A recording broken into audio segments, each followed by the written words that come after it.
Fresh, ready-to-heat meals you've probably bought make up an industry with high rates of workplace safety issues in Illinois. In just a 5-year period, workers prepping the food suffered 126 amputations. CBS 2 investigator Dave Savini shows us repeated safety violations at one local company. Meet Oscar Gonzalez Malave. Raise your right hand. He's raising his left hand to swear to tell the truth because he no longer has a right hand to raise. I do.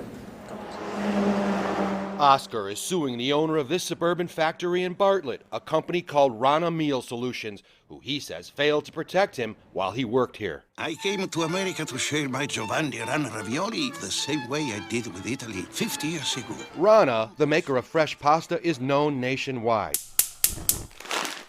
Its fresh and fast fettuccine, linguine, ravioli, and lasagna can be found in grocery stores just about everywhere. Buon appetito, America. And that your rate of pay would be $12 per hour. They told you that? Correct. Oscar, speaking through a translator, is providing sworn testimony during depositions about what happened to him while working on this massive industrial pasta machine on the Rana production line. They assigned me to a section that is called pesto.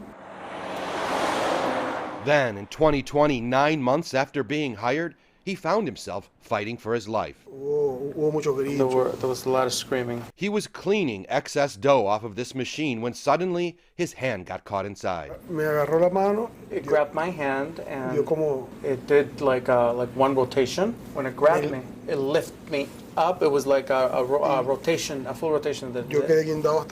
What's left of his right hand and arm, too gruesome to show. I was like coughing, I was bleeding out. And I got stuck all the way up to here, and if it would have done another rotation, I would have been eaten by the machine. And then your brain starts to kind of work and say, am I going to die here? Surgeons had to amputate his arm just below his shoulder, an injury triggering a federal investigation into the pasta plant by OSHA, the Occupational Safety and Health Administration, which then cited Rana with multiple workplace safety violations. So what happened to Oscar could have been prevented? Absolutely.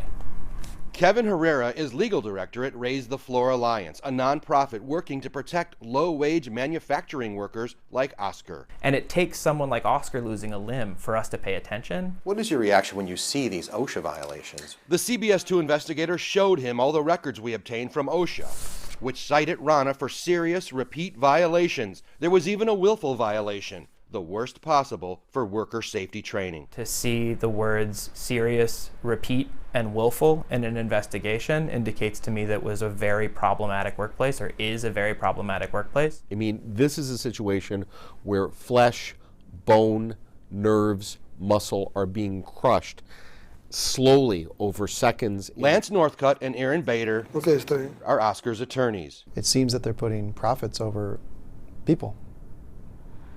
Profits over their people. They accuse Rana of failing to properly train Oscar and failing to ensure the pasta machines are locked and safe during cleaning. It grabbed me and there was like no chance for me to take it out. Oscar was not the first or last Rana worker to suffer an amputation. OSHA records reveal another worker had an arm amputated in 2015, and in 2019, another had a fingertip amputated.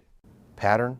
It's most certainly a pattern. A pattern revealed in Rana's OSHA files. The CBS 2 investigators found Rana racked up 29 OSHA violations dating back to 2012 and fined over $500,000. Rana wouldn't do an interview with us, but did say, "We value our employees and their safety, and well-being is of paramount importance," and told us they hired a new safety specialist. What we're seeing is consistent violation, consistent violation, consistent violation. But there are even more injuries. The CBS 2 investigators also obtained 911 records. Calls for emergency help included a worker's arm trapped in a machine in 2019, another worker's finger cut to the bone in 2020. That's the concern for me about the repeat offenders. Whether or not it's willful, you know that this has happened before, and you know that someone's been devastated and traumatized by your workplace. So why not change something? Meanwhile, Rana continues to rack up violations. Just last year, another worker lost a finger, the fourth amputation in 8 years. Once again, OSHA investigated, hitting Rana with 9 violations. El dolor fue tan grande que ya pierde fuerza. There was so much pain that I just lost all strength.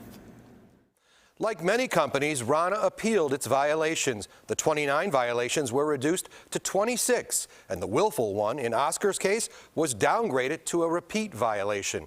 Rana Meal Solutions, in its statement, also said, "We consider any injury unacceptable, and they are working alongside OSHA to improve their facilities." Dave Savini, CBS 2 Investigators.